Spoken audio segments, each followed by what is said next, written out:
Fala, galera da turma de Química Orgânica 1, né? Estou aqui para a gente comentar um pouquinho daquilo que a gente trabalhou em sala de aula e que vamos estar abordando quarta-feira em nossa avaliação. Então, é importante aí que você esteja com suas anotações aí em mãos, que vocês estejam com os slides das nossas aulas. O que eu vou fazer aqui é uma revisão daquilo que a gente estudou em sala de aula. Beleza, gente? Só para a gente relembrar e se preparar para nosso testinho, ok? Então, eu vou estar passando aqui os nossos slides e vou comentar aquilo que a gente já viu. Então, olha só. Primeiro, a gente não dá para estudar química orgânica sem conhecer bem o carbono. Nós nos apresentamos muito bem ao carbono durante essa primeira unidade, né? A gente falou um pouquinho da importância do carbono, né? Que o carbono ele pode fazer várias cadeias, várias moléculas, né? Aliás, ele pode formar moléculas de cadeias muito grandes, né? Então, a química orgânica é uma química toda voltada aí para o átomo de carbono, certo? As moléculas que são compostas pelo átomo de carbono. Então, nós falamos que o carbono ele possui 4 elétrons na última camada, né? Nós comentamos isso em sala de aula. E sendo 2 desses elétrons no subnível S e 2 no subnível P. Tá? Mais na frente eu vou lembrar vocês a questão da hibridização. Tá? Então, gente, a gente viu que o carbono ele faz 4 ligações, justamente por ter 4 elétrons na última camada. Então, ele pode fazer 4 ligações, sendo até 3 com o mesmo elemento. Então, ele pode fazer só ligações simples. Ele pode fazer, como está mostrando aqui, ó, uma ligação dupla, tá? Com outro átomo. Aqui no nosso exemplo aqui eu usei o carbono. E pode fazer uma ligação tripla. Tá? Eu vou passando mais rápido, porque são coisas que a gente já viu. É só uma revisão. Tá? Nós vimos as formas de representação das moléculas de carbono, começando pela molécula mais simples, que é o CH4, a molécula do metano. Tá? Nós vimos a fórmula eletrônica, que a gente conhece como a fórmula de Lewis. Vocês fizeram vários exercícios a respeito da fórmula de Lewis. Temos a estrutura de cunha e traço, né, que leva em consideração o tridimensional da molécula. Então, esse que é tracejado para dentro do plano, o que é em cunha é para fora do plano, e tudo que está em linha aqui em traço está representado no plano. Temos também a estrutura em linha. Na estrutura em linha, a gente colocou aqui em CH4, esse exemplo aqui não é muito interessante para falar dela, mas nós comentamos que na estrutura em linha nós não colocamos, nós omitimos os hidrogênios, tá? Não esquece disso aí. Quando for contar lá a fórmula molecular, lembrar que nós omitimos os hidrogênios, não pode esquecer disso, tá? Nós vimos a importância de como a molécula está organizada, e aí demos o exemplo do diamante e do grafite. Só a forma em que a molécula está organizada muda totalmente as suas propriedades, né? A classificação do carbono, nós vimos também, que o carbono ele pode ser primário, secundário, terciário, quaternário. Lembra, a gente leva sempre em consideração a quantidade de carbono que ele está ligado. Então, por exemplo, aqui nós temos carbonos que são primários, esses carbonos da ponta aqui, porque ele está ligado apenas a um carbono. Mas esses carbonos aqui, estão ligados, cada um deles estão ligados a 2 carbonos, por isso que a gente diz que ele é um carbono secundário. Carbonos que estão ligados a 3 carbonos, terciário, e carbonos que estão ligados a 4 carbonos, quaternário. Lembra, gente? A gente leva em consideração a quantidade de carbonos que ele está ligado, para classificar em primário, secundário, terciário ou quaternário. Beleza? Não esquece isso aí. Nós fizemos esses exercícios em sala de aula, tá? Tenta lembrar aí, qualquer dúvida vocês podem tirar comigo no nosso grupo do WhatsApp, certo? Eu vou, antes da nossa avaliação, eu vou separar um momento para a gente comentar um pouquinho esses exercícios. Já fizemos isso em uma live, mas eu vou reforçar de novo para vocês, tá? Então, só dando como exemplo aqui, ó, para você desenhar a forma, representar aqui a forma a fórmula eletrônica dessas moléculas. Então, no lugar dos tracinhos, você vai representar os elétrons que estão participando da ligação. Tá? Nós também classificamos as moléculas em relação a cadeias, em relação ao tipo de átomos que está envolvido lá na molécula, que está presente na molécula. Se tem um átomo diferente de carbono e hidrogênio, a gente viu que são moléculas heterogêneas, vou chegar lá. Mas aí, ó, lembra das classificações. Classificação aberta, ou acíclica e fechada. Simplesmente, se ele não se encontra em nenhum momento, aberto. Se ele fecha aqui, ó, obviamente é uma cadeia fechada ou cíclica, não esquece. Ela pode ser normal ou ramificada. Então, todo mundo que não fizer parte da cadeia principal, a gente diz que é uma ramificação. Todas as cadeias menores, né, de carbono que estiver presente na molécula, não fazem parte da cadeia principal, nada mais é do que uma ramificação. Nós classificamos em saturada e insaturada. Cuidado, lembra disso aí, eu chamei muita atenção de vocês. A insaturação ela é levada em consideração quando é entre os dois carbonos. Tá? Então, aqui a gente tem uma ligação dupla, mas é entre o carbono e o oxigênio. Tá? A gente não considera como insaturação. Insaturação é entre dois carbonos. Então, se tiver uma dupla ou uma tripla, diz que tem uma insaturação, ou seja, a cadeia ela é insaturada. Tá? Quanto à quantidade de átomos diferentes de carbono e hidrogênio que tiver lá, então, se na cadeia principal a gente tiver, se a gente tiver um átomo ligando duas cadeias, a gente diz que ele é um heteroátomo. Então, a cadeia ela é heterogênea, como está o nosso exemplo aqui, ó. Tá? Gente, a gente viu, vou passar um pouquinho esse exercício, depois a gente comenta sobre os exercícios. Tá? Esse exercício aqui eu estou passando rápido porque a gente já fez em sala de aula. Tá? Então, quem tiver com dificuldade ainda, tenta ver aí os exercícios que nós fizemos em sala, e aí pode perguntar lá no nosso grupinho de WhatsApp. Quanto à carga formal, gente. Carga formal, né? Provavelmente vai cair aí na nossa avaliação. Não esquece, gente. Simplesmente você tem uma fórmula aqui. Onde é que eu posso errar na carga formal? Geralmente, a gente confunde a quantidade de elétrons que está ali envolvido na ligação. Mas é muito simples, não esquece. Cada ligação tem um parzinho de elétrons. Ok? Então, é um erro muito comum que acontece aí. Então, por exemplo, aqui, ó, esse oxigênio aqui, ó, eu estou circulando aqui. Então, na fórmula, a gente tem número de elétrons na camada de valência. Então, qual é o número de elétrons da camada de valência do oxigênio? Tá? Qual é o número de elétrons da camada de valência do oxigênio? A gente sabe que é 6, certo? Então, se o oxigênio tem 6 elétrons na última camada, eu coloco lá, 6 elétrons na última camada. Menos a metade do número de elétrons que estão compartilhados, ou seja, é o número de elétrons que está fazendo ligação.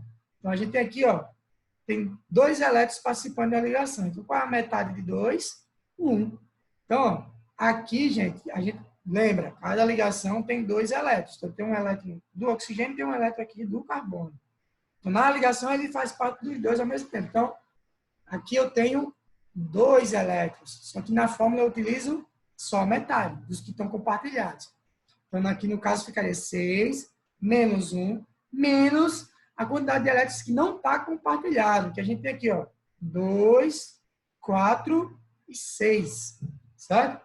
Então, no caso aí ficaria 6 menos 1 menos 6. Total, menos 1. Então, a carga desse oxigêniozinho aqui, que a gente circulou, é menos 1.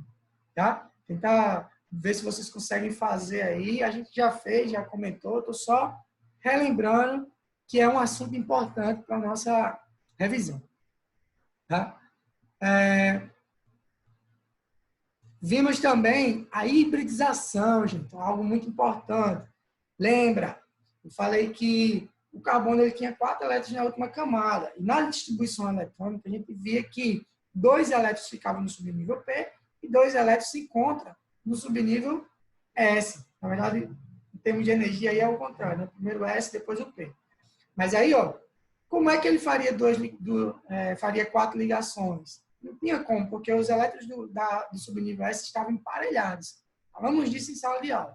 E aí ocorre a hibridização. Para que eu consiga explicar as 4 ligações de carbono, eu preciso usar a teoria de ligação de valência, tá? Que fala da hibridização, certo? Então, os orbitais, eles hibridizam para que se tornem orbitais de mesma energia, tá? Isso não vai ser cobrado na nossa avaliação, mas é importante a gente comentar. Mas o que é importante, o que é que vocês precisam lembrar da hibridização, tá? Para a nossa avaliação? Simplesmente vocês lembrarem que o carbono, quando ele está fazendo somente ligações simples, isso quer dizer que a hibridização, todos os orbitais estão no mesmo nível de energia.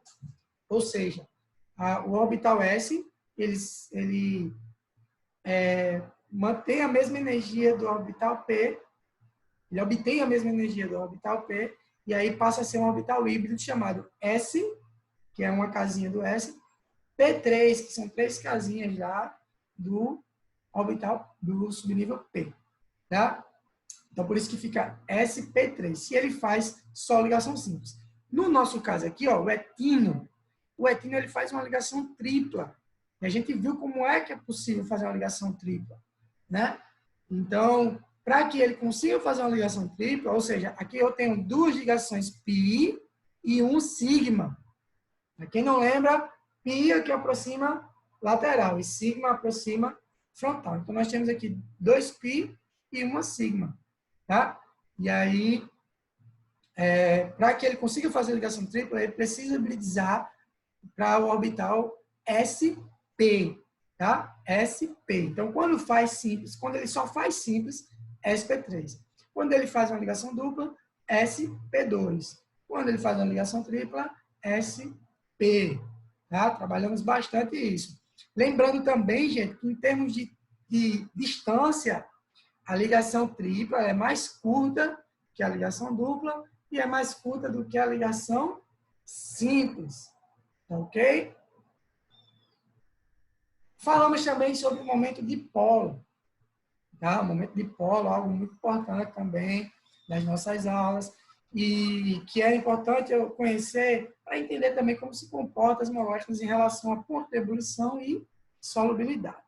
Tá? Então, o momento dipolo nada mais é quando eu tenho uma ligação entre 2 átomos de eletronegatividade diferentes.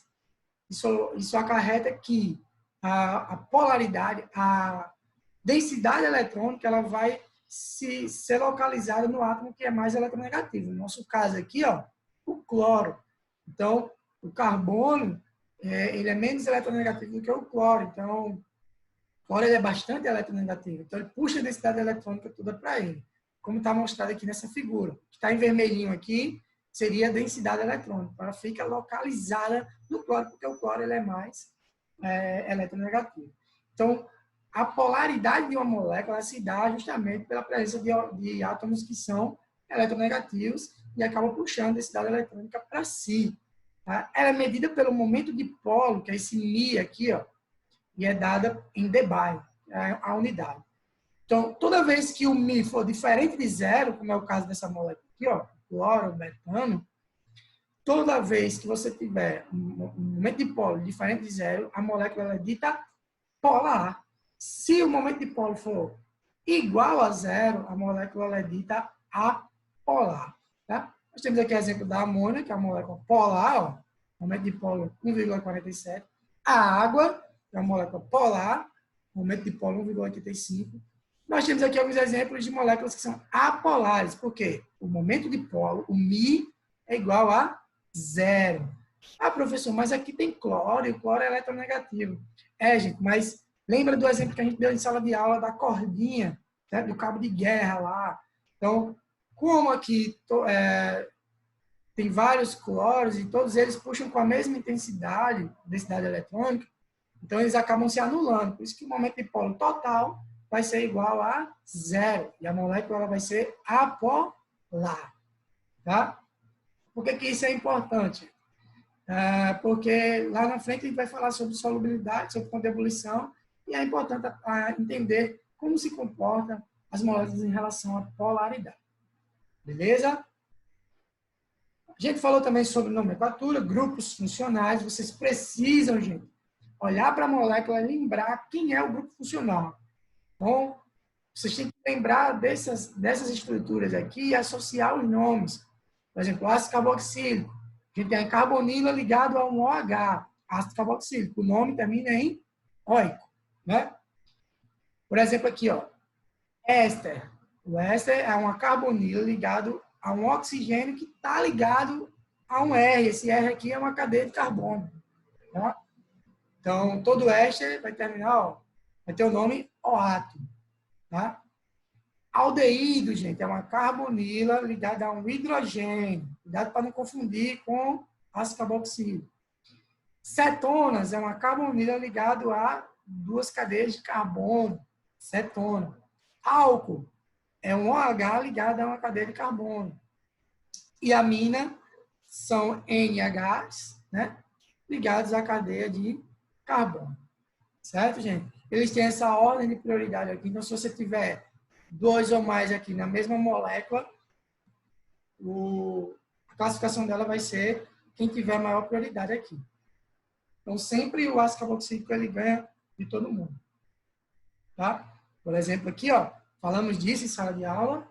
A gente tem aqui um OH e um NH2 ligado à cadeia de carbono. OH ligado a carbono seria um álcool. Nitrogênio ligado à cadeia de carbono seria uma amina. Mas, ó, na nossa ordem de prioridade, quem está na frente? O álcool. Então, essa molécula aqui seria um álcool. E a amina seria apenas um substituinte. Tá? Então, ele terminaria aqui com ol. Não esquece, álcool termina em ol. Tá? Então, para a gente praticar um pouquinho, tá, das nossas aulas, aqui nós temos uma carbonila ligada a carbono e carbono. Então, se trata de uma cetona. Carbonila ligado a um carbono ligado a oxigênio, que está ligado a outro carbono. Aqui é um éster. Tudo bem. Opa. Aqui a gente tem uma carbonila ligada a um hidrogênio. Então, se trata de um aldeído. Aqui nós temos uma carbonila ligada a carbono e carbono. Porém, a gente tem também aqui um oxigênio, uma hidroxila ligada ao carbono. Então, poderia ser um álcool ou uma cetona. Mas na nossa ordem de prioridade, quem ganha é a cetona aqui, ó, cetona. Ok? Então, no caso, aquela molécula seria uma cetona. Tá? Também vimos isso nas nossas aulas. Né? Falando de nomenclatura, gente, lembrar que sempre que eu tenho insaturação, posso ter insaturação de ligação dupla. Se eu tiver dupla, é um alceno. Se tiver tripla, um alcínio. Se só houver ligações simples, é um alcano. Isso se tratando de hidrocarboneto. Certo? Aí, gente, ó, se a insaturação aparecer duas ou mais vezes, você tem que colocar o prefixo aqui, ó, di, tri, tetra, tá?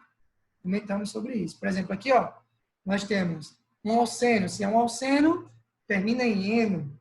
Esse alceno aqui tem 1, 2, 3, 4. 4 a gente viu na tabelinha, ó, que 4 é but. Então, se 4 é but, seria aqui buteno. Só que eu tenho que dizer onde é que está a dupla. Como a dupla aqui está no carbono 1, então eu posso chamar simplesmente de buteno. Tá? Agora, se estiver em outro lugar, a gente tem que dizer qual é o carbono que é nesse encontro. Não esquece aí as regras de nomenclatura. Estudem nomenclatura, certo? Então, no caso aqui, ó, aparece 3 duplas, então aqui seria um trieno. Tá? Vimos, falando sobre nomenclatura, só vocês lembrarem aí a quantidade de carbono, como é o nome dado às moléculas de acordo com a quantidade de carbono que ela tem. Tá? Isso é importante. Então, tem as dicas aí, tenta dar uma revisada lá nas dicas, isso aqui vai importante, cai na prova. Tá? Então, primeiro eu tenho que escolher o grupo funcional da molécula, dizer qual é a cadeia principal da molécula, certo? Se tem ligação dupla, se tem tripla. Quando não houver grupos funcionais, a gente sabe que vai ser a molécula só tem carbono e hidrogênio, então vai ser um hidrocarboneto, certo? E aí a gente vai nomear segundo alcano, alceno ou alcino. Mas quando tiver outros grupos funcionais, a gente tem que ver qual é o grupo funcional para dar o nome da molécula, né? Então, vou passando aqui os nossos exercícios. Lembrando que a gente vai comentar sobre os exercícios antes da prova de hoje para quarta-feira. Vou combinar com vocês um horário para a gente estar tirando dúvida ou vocês podem estar perguntando pelo grupo, tá? Por isso que eu estou passando aqui os slides referente aos exercícios, tá? Então, ó, isso aqui a gente não comentou muito sala de aula, isso aqui não vai ser tão importante. É muito importante, mas eu vou falar mais quando a gente for falar sobre isomeria. Então, depois de nomenclatura, a gente falou sobre ponto de ebulição, tá, gente? Quem não lembra, ponto de ebulição simplesmente é a temperatura em que a molécula passa do estado líquido para o estado gasoso, tá? Então, o que é que vai aumentar o meu ponto de ebulição? Ou seja, se você aumenta o ponto de ebulição, isso quer dizer que você precisa de mais energia, precisa doar mais energia para o sistema para que as moléculas se separem, certo? Então, pela lógica, quando é que eu vou ter que oferecer mais energia para que se separem? Quando a atração entre elas forem mais forte. Então, qual é a lógica? Quanto maior a atração entre as moléculas, o ponto de ebulição ele aumenta, porque aí você tem que oferecer mais energia para o sistema, tá? Então, como está aqui, ó, se as moléculas possuem uma atração forte, o ponto de ebulição vai ser alto. Por outro lado, se as moléculas são mantidas unidas por forças fracas, então apenas uma pequena quantidade de energia é necessária para separá-las. Então, o ponto de ebulição vai ser baixo, tá? Vai ser menor. Então, lembra sempre o ponto de ebulição em relação à atração entre as moléculas, tá? Nós temos vários tipos de atração, né? Dipolo-dipolo, nós temos a dispersação de London, né? Que são as forças de Van der Waals. Falamos sobre isso, vocês fizeram até uma pesquisa sobre isso, né? Para relembrar um pouquinho aí da química geral, tá? E aí a gente comentou aqui, ó, quando eu estiver comparando, gente, mesmos grupos funcionais, mesmos tipos de moléculas, o que é que eu vou levar em consideração? O tamanho da cadeia, tá? Por quê, gente? Se são o mesmo grupo funcional, isso quer dizer que em termos de moléculas polares, em termos de átomos polares, a atração vai ser a mesma. Mas o que é que vai diferenciar? A cadeia de carbono. Então, cadeias de carbono, elas têm uma interação, né? Que é uma interação um pouco mais fraca, né? As forças de Van der Waals, né? Mas é um pouco mais fraca, mas não deixa de aumentar a interação. Isso faz com que o ponto de ebulição também aumente. Então, se você está comparando mesmos grupos funcionais, quanto maior a cadeia de carbono, como está aqui, ó, quanto maior a cadeia de carbono, maior o ponto de ebulição. Tá vendo aqui, ó? Maior ponto de ebulição. Aqui comparando ésteres, tá? Comparando álcoois, comparando aminos aqui, todos eles estão crescendo de acordo com a quantidade de carbono, o tamanho da cadeia de carbono. Certo, gente? Também uma outra forma da molécula interagir entre si, dela se atrair, e que não é tão forte como uma ligação covalente, uma ligação iônica, porém, ela é mais forte do que interações de Van der Waals, né? Que são as pontes de hidrogênio, né? Antigamente chamado de pontos de hidrogênio, mais corretamente chamado de ligações de hidrogênio. Então, sempre que você tem moléculas polares, átomos polares aqui, ó, próximo a porções seria parcialmente positivo, né? Delta mais. Então, vai ter aqui, quando se tratar do hidrogênio, a gente diz que é uma ligação do tipo e hidrogênio. São interações que acarretam numa força de atração bem maior do que simplesmente a interação de Van der Waals. Tá, gente? Então, um exemplo clássico aí que a gente comentou são as aminas. Se a amina é primária, ela tem 2 hidrogênios aqui para interagir nas pontas de hidrogênio, nas ligações de hidrogênio, tá? Mais corretamente chamado. E aí, ó, por exemplo, aqui, ó, a amina primária, eu vou ter o ponto de ebulição 97. Na primária, eu tenho 2 hidrogênios. A mesma molécula aqui, só que a amina não é mais primária, ela é secundária. Então, não é a mesma molécula, mas assim, molécula bem semelhante, tá? E aí, o ponto de ebulição ó, baixou, por quê? Porque você perdeu um hidrogênio aqui, ó. A amina, ao invés de estar ligada a 2 hidrogênios, ela está ligada a 1 hidrogênio e a 2 carbonos, tá? E a gente viu que ligações de hidrogênio aqui também dá uma maior atração. No caso da amina terciária, nem tem hidrogênio aqui. Então, a atração entre elas se dá por outras atrações e não pela ligação de hidrogênio entre nitrogênio e os hidrogênios da amina, tá? Porque ela não tem. Então, por isso que o ponto de ebulição dela é menor. Não esqueçam, lembra sempre da atração entre as moléculas. Tá? O ponto de fusão, que é a temperatura em que o sólido se transforma em líquido, tá? O sólido é convertido em líquido. Então, o ponto de fusão, com poucas exceções, aumenta quando o peso molecular aumenta. Então, se o peso da molécula aumenta, vai aumentar também o ponto de fusão. Com poucas exceções aí. Vai ser bem parecido lá com o ponto de ebulição. Tá? Só que é menos regulado que o ponto de ebulição, devido ao empacotamento. O empacotamento também vai influenciar o ponto de fusão. Tá? Já a solubilidade, gente, comentei com vocês que vocês aprenderam lá no ensino médio. Semelhante dissolve semelhante. Essa regra funciona para a maioria dos casos. Então, a ideia é o seguinte: moléculas apolares, elas interagem bem com moléculas que são também apolares. Moléculas polares vão interagir melhor com moléculas polares. Tá? Então, quanto mais polar a molécula for, ela vai interagir melhor com a água, porque a água é uma molécula polar. Tá? É uma substância formada por moléculas polares. Então, quanto mais polar for a tua molécula, for a tua substância, mais solúvel ela vai ser em água. Por quê? Porque a água também é polar. Tá? Então, em geral, as cadeias de carbono, moléculas com cadeias pequenas, mas que são polares, por exemplo, álcoois, né? Metanol, etanol, solubiliza bem em água. Porque, apesar de ser uma molécula orgânica, ela tem um oxigênio ali ligado a um hidrogênio, que pode fazer uma ligação de hidrogênio, certo? E a cadeia de carbono é pequena, não vai influenciar tanto. Mas à medida que você vai aumentando a cadeia de carbono, você vai diminuindo a solubilidade. Então, por exemplo, propanol, butanol, certo? E aí, à medida que for aumentando a cadeia de carbono, você vai diminuindo mais a solubilidade.